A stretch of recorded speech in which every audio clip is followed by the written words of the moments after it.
الحمد لله نحمده ونستعينه ونستغفره ونؤمن به ونتوكل عليه ونعوذ بالله من شرور أنفسنا ومن سيئات أعمالنا من يهده الله فلا مضل له ومن يضلله فلا هادي له ونشهد أن لا إله إلا الله وحده لا شريك له ونشهد أن سيدنا وسندنا ومرشدنا ومولانا محمدا عبده ورسوله أما بعد فأعوذ بالله من الشيطان الرجيم بسم الله الرحمن الرحيم ليس بأمانيكم ولا أماني أهل الكتاب وقال الله تبارك وتعالى في مقام آخر فأما الزبد فيذهب جفاء وأما ما ينفع الناس فيمكث في الأرض وقال الله تبارك وتعالى في مقام آخر وأن ليس للإنسان إلا ما سعى وأن سعيه سوف يرى ثم يجزاه الجزاء الأوفى وقال الله تبارك وتعالى في مقام آخر وليس البر بأن تأتوا البيوت من ظهورها ولكن البر من اتقى فأتوا البيوت من أبوابها أو كما قال الله تبارك وتعالى صدق الله وصدق رسوله النبي الكريم ونحن على ذلك لمن الشاهدين والشاكرين والحمد لله رب العالمين. معزز سامعین، 4 قرآن کریم کی مختلف آیات کے حصے آپ کے سامنے تلاوت کیے ہیں. یہ قرآن کریم کے 4 حصے اس کائنات کے 4 اہم اصولوں کی طرف متوجہ کرتے ہیں. اللہ تعالیٰ نے یہ جو کائنات بنائی ہے اور اس کا نظام اللہ رب العزت چلا رہے ہیں، یہ عبث پیدا نہیں کیا، یہ بے فائدہ بے مقصد کائنات نہیں بنائی گئی، بلکہ اس کائنات میں ایک اعلیٰ سے اعلیٰ چیز اور ایک ادنیٰ سے ادنیٰ چیز بھی بغیر کسی مقصد کے وجود میں نہیں آتی. اور ایسا بھی نہیں ہے کہ کائنات ایک خودکار نظام کے تحت چل رہی ہے، بغیر کسی اصول کے، بغیر قوانین کے، بغیر کسی کی حاکمیت کے، بلکہ یہ کائنات کچھ اصولوں کے ساتھ لگی بندھی صحیح طریقے سے چل رہی ہے. اور وہ اصول اتنے پکے اور اتنے مضبوط اور اتنے عمدہ ہیں کہ جیسے 2 + 2 4 ہوتے ہیں، ایسے اصولوں کے تحت یہ کائنات بنائی ہے. خود اللہ تعالی نے سورہ مومنون میں یہ بات ارشاد فرمائی، افحسبتم انما خلقناکم عبثا، اچھا کیا تم یہ گمان کرتے ہو یا یہ سمجھتے ہو کہ یہ کائنات بیکار میں بنائی گئی، یا یہ نظام زندگی بیکار میں ترتیب دیا گیا؟ انسان اور جنات اور جانوروں اور چرند پرند اور 18,000 سے زائد مخلوقات سب کچھ بے فائدہ بے مقصد ہے.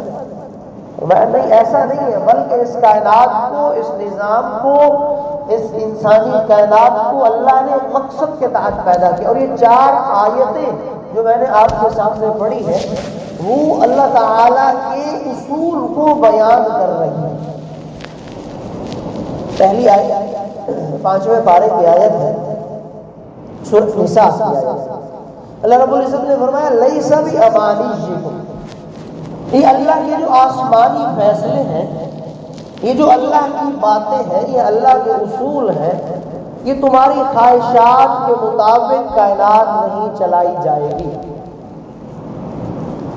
چاہے تمہاری خواہش کیوں بڑی اچھی کیوں نہ ہو، تمہاری خواہشات کتنی دلاویز کیوں نہ ہو، اگر تمہاری خواہشات کے پیچھے کوئی مقصد نہیں ہے، کوئی محنت نہیں ہے، کوئی ایک مضبوط اصول نہیں ہے، تو تمہاری خواہشات کے مطابق نہیں چلائی جائے گی کائنات۔ تمہاری خواہش ہے کہ ساری کائنات پہ اللہ کا کلام غالب آ جائے، مسلمان غالب آ جائے، دین اسلام غالب آ جائے۔ خواہش یہ ہے کہ پاکستان سے ظلم و ستم ختم ہو جائے، تشدد و بربریت ختم ہو جائے۔ فرمایا خواہشات سے ہم اپنے فیصلے نہیں بدلتے، اور خواہشات سے فیصلے آتے بھی نہیں ہیں۔ اور فرمایا صرف تمہاری بات نہیں ہے کہ تمہاری خواہشات، نجی خواہشات جن کے پیچھے مقصد نہیں، جن کے پیچھے ایک مکمل محنت نہیں، صرف تمہاری بات نہیں ہے۔ لیس بامانیکم ولا امانی اہل الکتاب، تم سے پہلے جو اہل کتاب گزرے ہیں، جنہیں کتابیں دی گئی، موسیٰ علیہ السلام کی قوم، عیسیٰ علیہ السلام کی قوم، اسی طرح سیدنا داؤد علیہ السلام کی قوم، ان سابقہ اقوام کی بھی بات اور ان کی خواہشات بھی نہیں مانی جائیں گی۔ یہ اللہ نے پہلا اصول بیان کر دیا۔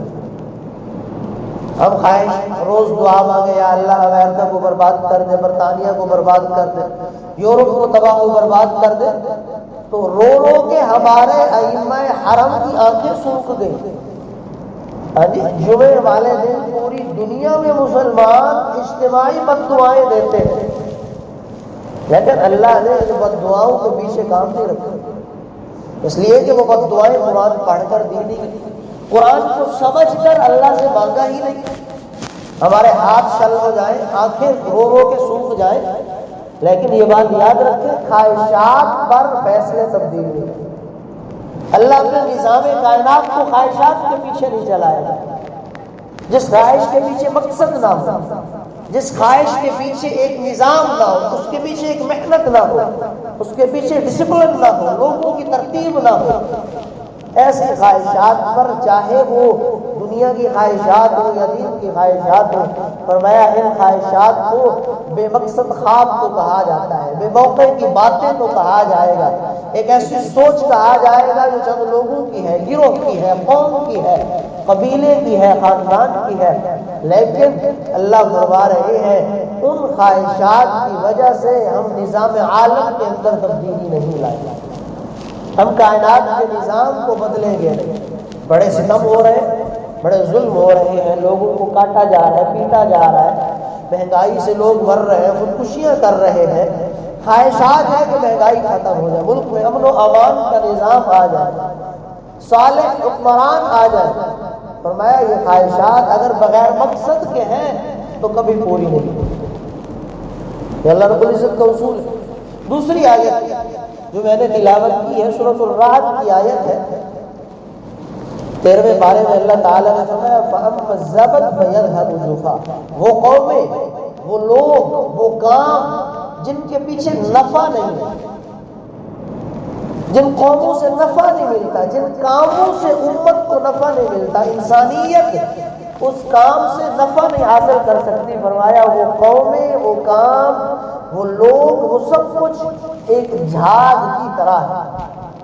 جیسے سمندر کی جھاگ ہوتی ہے، ان کی مثال ایک جھاگ کی طرح ہے۔ جھاگ میں تو سمندر کا وہ کھارا پانی بھی نہیں آتا جو عام طور پر نفع والا بھی نہیں۔ آپ ایک بالٹی میں صرف کے ساتھ جھاگ بنا کر دیکھیں، پھر اس جھاگ کو اٹھائیں تو اس جھاگ کے اندر کچھ بھی نہیں ہے، نہ پانی ہے، نہ اسی سے کپڑے دھوئے جاتے ہیں۔ فرمایا وہ قومیں، وہ لوگ، یا ان قوموں کے وہ کام، وہ جتنے عمدہ کام ہو، اچھے کام ہو، اگر ان کاموں کے پیچھے لوگوں کی نفع رسانی نہیں ہے، جامعیت انسانیت کی نہیں ہے، تو وہ کام، وہ قومیں، وہ سب کچھ اللہ کے ہاں کچھ بھی مقام نہیں۔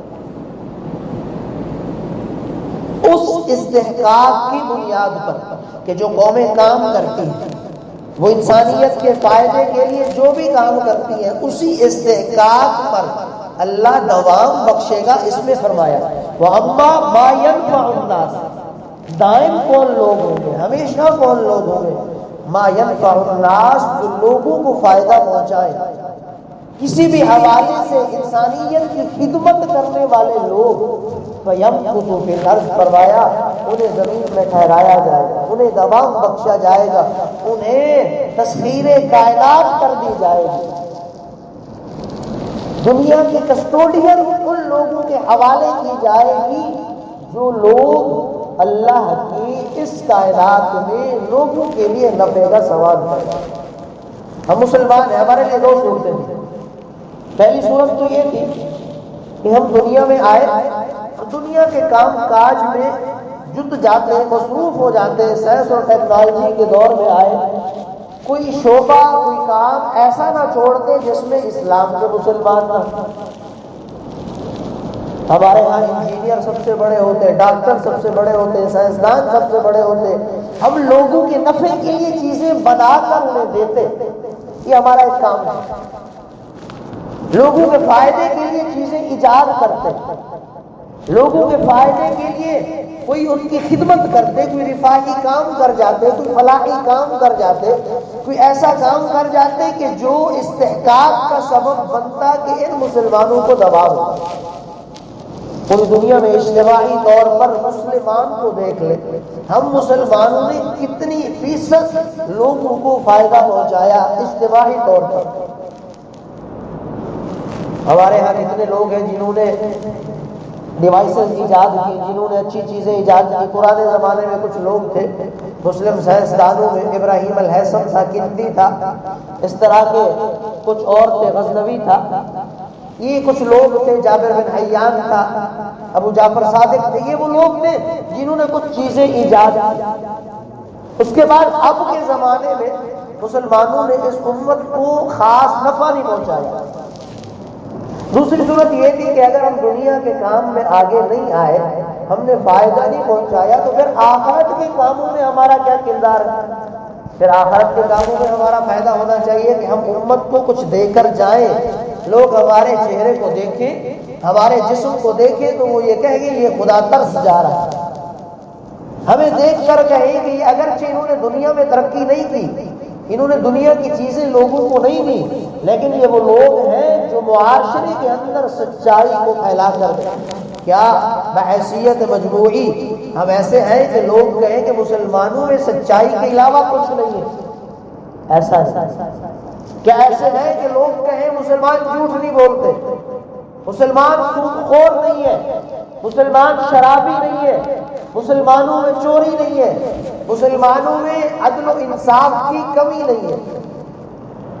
نہ تو دین کے کاموں میں ہم آگے آئے، نہ دنیا کے کاموں میں آگے، دونوں چیزوں کے اندر پیچھے رہ گئے۔ استحقاق اس کائنات میں رہنے کا یا تو دنیاوی کاموں پر تھا کہ دنیا کے اندر آگے بڑھیں گے، ما ينفع الناس، جس چیز میں لوگوں کو آپ فائدہ پہنچائیں، کسی بھی حوالے سے امت کو فائدہ پہنچائیں، انسانیت کو فائدہ پہنچائیں، اللہ دوام بخشے گا، اللہ آپ کو یہاں پر ٹھکانہ دے گا، لَيَسْتَخْلِفَنَّهُمْ فِي الْأَرْضِ، خلافت دے گا زمین میں، نیابت دے گا زمین میں۔ جب ہم اس چیز پر نہیں آئے، پھر دوسری چیز یہ تھی کہ ہم آخرت کے معاملات میں آگے آتے، ہم ایسے کام کر جاتے کہ لوگ دیکھ کر کہتے واللہ یہ ایمان والے ہیں۔ صحابہ کرام رضوان اللہ تعالی علیہم اجمعین ایسے لوگ تھے کہ 50 سال کی تاریخ میں تمام مغربی مستشرقین نے بھی لکھا ہے، یہ وہ لوگ تھے، وہ مقدس ہستیاں تھیں، جتنا اسلام نے صحابہ کے پہلے 50 سالوں میں ترقی کی، اتنی پوری کائنات میں کبھی اتنی فتوحات نہیں۔ اور صرف یہ نہیں کہ مسلمان صحابہ جہاں جاتے ہیں وہاں لوگوں کو قتل و قتال کر دیتے، بلکہ اس علاقے کو فتح کرنے سے پہلے ان لوگوں کے دل کو فتح کیا گیا۔ اور یہ بات بھی یاد رکھیں، جن جن علاقوں کو مسلمانوں نے فتح کیا تھا وہاں آج بھی اجتماعی طور پر مرتدین نہیں پیدا ہوئے، مجموعی طور پر وہ ملک مرتد نہیں ہوا۔ یہ دوسری آیت ہے جو اللہ تعالیٰ نے اپنی کائنات کے اصول بیان کرنے میں لگائی کہ دوام اس قوم کو، ان لوگوں کو ہوگا جو اللہ کی کائنات میں رہنے والے لوگوں کے لیے نفع کا سبب بنے۔ تیسری چیز تیسری آیت سورۃ النجم کی آیت ہے وَأَن لَّيْسَ لِلْإِنسَانِ إِلَّا مَا شَاءَ۔ اللہ رب العزت نے فرمایا کہ انسان کے لیے وہی کچھ ہے جس کی وہ محنت کرتا ہے، جس کی وہ سعی کرتا ہے، کوشش کرتا ہے، وہی انسان کو ملے گا۔ جس کے پیچھے وہ پڑ جاتا ہے، جس کام کے لیے وہ رات دن ایک کرتا ہے، لِلْإِنسَانِ إِلَّا مَا شَاءَ، اپنی محنت سے زیادہ اس کو نہیں ملے گا، اپنی کوشش اور کاوش سے زیادہ نہیں ملے گا۔ ایک بندہ عملی قدم ہی نہیں اٹھاتا اسلام کے نفاذ کے لیے، عملی قدم ہی نہیں اٹھاتا اپنے معاشرے کو سدھارنے کے لیے، عملی قدم ہی نہیں اٹھاتا اپنے آپ کو گناہوں سے بچانے کے لیے، صرف تمنائیں کرتا ہے، اظہار کرتا ہے، ان چیزوں سے اللہ فرما رہے ہیں میری کائنات کے فیصلوں میں تبدیلی نہیں ہے۔ ہم خواہش کریں دنیا میں انصاف ہو جائے، عدل ہو جائے، ہم خواہش کریں کہ ظلم و بربریت ختم ہو جائے، خواہش کریں کہ ہمارے حکمرانوں کو ہدایت نصیب ہو جائے، ہم خواہش کریں کہ اللہ یورپی کنٹریز کو تباہ کر دے۔ فرمایا تمہاری خواہشات سے اللہ کا کچھ بھی تبدیل ہونے والا نہیں ہوگا۔ کیا لیس للانسان الا ما سعى، جتنی چیزیں تم کرو گے اتنا پھل تمہیں ملے گا۔ یہ نہیں ہے کہ تم نے کوشش اس کائنات میں کی تمہیں پھل نہیں ملا، صبر نہیں ملا، اور ایسا نہیں ہے۔ وَأَنَّ سَعْيَهُ سَوْفَ يُرَىٰ، اس کے بعد اللہ نے فرمایا اس آیت کے بعد وَأَنَّ سَعْيَهُ سَوْفَ يُرَىٰ، تمہیں اپنے پھل کی جزا دکھائیں گے ہم، تم جو محنت کرو گے اس کا صلہ ہم دکھائیں گے۔ سوف یرا، سوفا مستقبل کے لیے آتا ہے کہ جب یہ فعل کے ساتھ آئے تو مستقبل کے معنی میں آتا ہے سوف یرا، ان قریب تمہیں تمہاری محنت کا پھل دکھایا جائے گا۔ تم نے دعوت کے کام میں محنت کی، اس کا صلہ دکھایا جائے گا۔ تم نے اس کائنات کے نظام کو چلانے میں محنت کی، اس کا پھل دکھایا جائے گا۔ محنت کا صلہ تمہیں اس کائنات میں اللہ دکھائیں گے۔ نیگیٹو محنت کی یا پوزیٹو محنت کی، دونوں کے حالات جو تم نے پیدا کی اللہ اس کے ثمرات تمہیں دکھائے گا۔ اور صرف بات اس پر بس نہیں کی کہ وہی ثمرات دکھائے جائیں گے، ثم یجزاہ الجزاء الاوفا۔ اوفا اس میں تفصیل کا صیغہ ہے کہ ہم تمہیں جو بدلہ دیں گے وہ انتہا درجے کا پورا پورا ہوگا۔ نیکی کا کام کیا، اللہ کی کائنات کو اس کے اصولوں کے مطابق چلانے کی کوشش کی، اپنے جسم کو اللہ کے احکامات کے مطابق ڈھالنے کی کوشش کی، فرمایا یجزاء الجزاء الاوفا، اس کا پورا پورا بدلہ دیا جائے گا۔ اور اوفا اس میں تفصیل کا صیغہ ہے، کسی بات کو بہت زیادہ شدت کے ساتھ پھیلانے کے معنی میں آتا ہے کہ صرف بدلہ نہیں دیں گے بلکہ ہر صورت میں پورا پورا بدلہ دیا جائے گا۔ اور چوتھی آیت آج کے درس کی جو تھی جمعہ المبارک کی، سورہ بقرہ پارہ نمبر 2 کی یہ آیت ہے وَلَيْسَ الْبِرُّ بِأَن تَأْتُوا الْبُيُوتَ مِن ظُهُورِهَا۔ اس آیت کے شاید پس منظر جانتے ہو، مشرکین مکہ مناسک حج کے دوران جب طواف سعی کر رہے ہوتے، ان ایام میں وہ لوگ اگر گھر میں کوئی کام پیش آ جاتا تو وہ گھر کے دروازے سے داخل نہیں ہوتے تھے، اور یہ سمجھتے تھے، یہ گمان کرتے تھے کہ ابھی اللہ کے احکامات کی طرف ہم متوجہ ہیں، اللہ کا حکم حج پورا نہیں ہوا، ہمیں گھر کی ضرورت پڑی تو ہم اپنے گھر کے دروازے سے داخل نہیں ہوں گے، بلکہ وہ الٹی سائڈ سے دیواروں سے آتے تھے یا کھڑکیوں سے آتے تھے، اور اس کو تقویٰ سمجھتے تھے، اس کو عبادت سمجھتے تھے۔ اللہ نے فرمایا وَلَيْسَ الْبِرُّ بِأَن تَأْتُوا الْبُيُوتَ مِن ظُهُورِهَا، پچھلی طرف سے آنا کوئی نیکی نہیں ہے، کھڑکیوں سے آنا، دیواروں کو پھلانگ کر آنا، یہ کوئی نیکی کا کام نہیں ہے۔ نیکی کیا ہے؟ وَلَٰكِنَّ الْبِرَّ مَنِ اتَّقَىٰ، اصل نیکی تقویٰ ہے، اصل نیکی تقویٰ۔ وَأْتُوا الْبُيُوتَ مِنْ أَبْوَابِهَا، تمہیں اگر مناسک حج ادا کرتے ہوئے، احرام باندھے ہوئے تمہیں اپنے گھر میں آنے کی ضرورت پڑتی ہے تو سامنے دروازے سے، پیچھے سے آنے کی ضرورت نہیں۔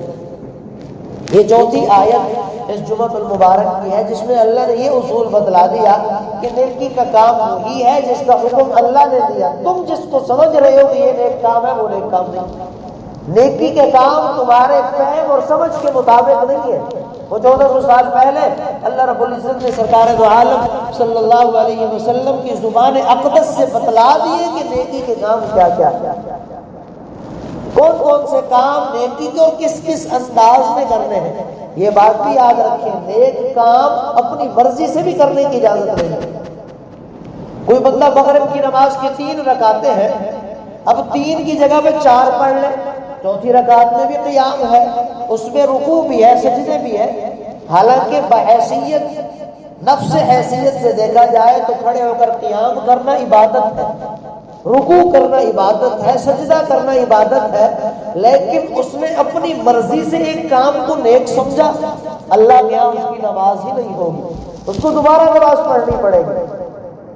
تو 4 چیزیں اللہ رب العزت نے اس کائنات میں بتلائی کہ اگر وہ 4 کام کر لیے، وہ 4 چیزیں ہو گئی تو تبھی تم اس کائنات میں نظام عالم کو سنبھالنے میں، زندگی گزارنے کے مستحق ہو۔ پہلا کام فرمایا لیس بامانیکم ولا امانی اہل الکتاب، مسلمانوں ایک بات تو سمجھ لو کہ یہ نظام عالم تمہاری خواہشات پر نہیں چلے گا۔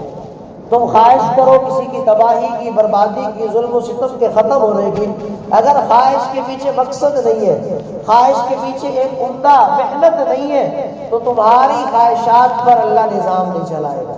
دوسری آیت فرمائی کہ اللہ تعالیٰ نے فَأَمَّا الزَّبَدُ فَيَذْهَبُ جُفَاءً وَأَمَّا مَا يَنفَعُ النَّاسَ فَيَمْكُثُ فِي الْأَرْضِ، جو قومیں یا جو لوگ یا جو کام لوگوں کے فائدے کے لیے نہیں ہے، لوگوں کے نفع رسانی کے لیے نہیں ہے، فرمایا وہ قومیں، وہ لوگ، وہ سارے کے سارے کام ایک سمندر کی جھاگ کی طرح ہے، ان کی کوئی حیثیت نہیں ہے، اللہ انہیں تباہ کر دے گا، انہیں کوئی دوام نہیں بخشے گا۔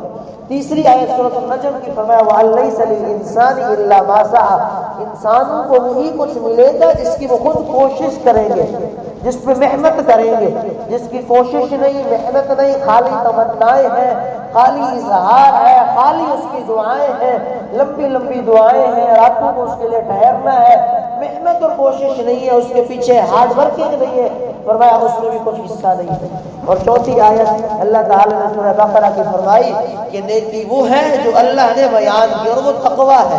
اصل نیکی متقی بن جانا ہے، گناہوں سے بچ کر نیک کاموں کے مطابق زندگی گزارنا، یہ نیکی ہے۔ نیکی یہ نہیں جس کو تم اپنے دل میں خیال کر لو کہ یہ نیکی ہے اور اس کو نیک کام بنا کر زندگی گزارو۔ دعا کریں کہ اللہ تعالی ہم سب کو علم و عمل کی توفیق عطا فرمائے۔ وآخر دعوانا الحمد للہ رب العالمین۔